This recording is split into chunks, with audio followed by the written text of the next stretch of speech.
Hello everyone, I'm back and today I'm going to be discussing with you the Silky Katanaboy 650, Silky's second largest folding saw.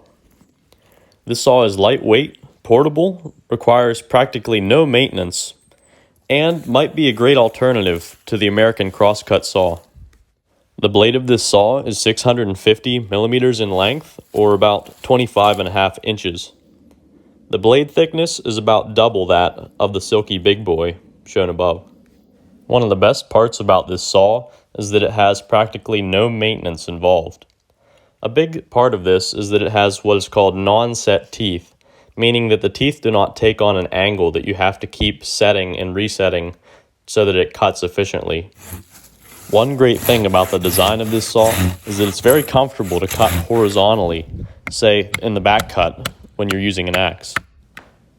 Unlike the bow saw, you can cut larger wood than what a frame allows.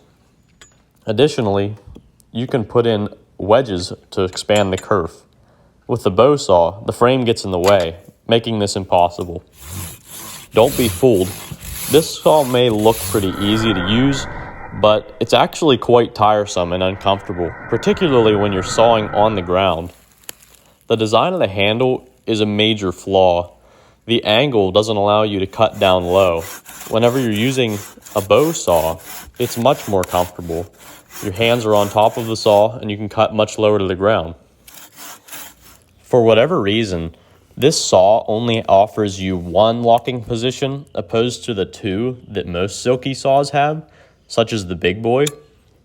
And the second locking position is to make it easier for you to cut near the ground. For a saw this large, especially if you wanted to cut firewood, it's pretty ridiculous that they didn't offer this option.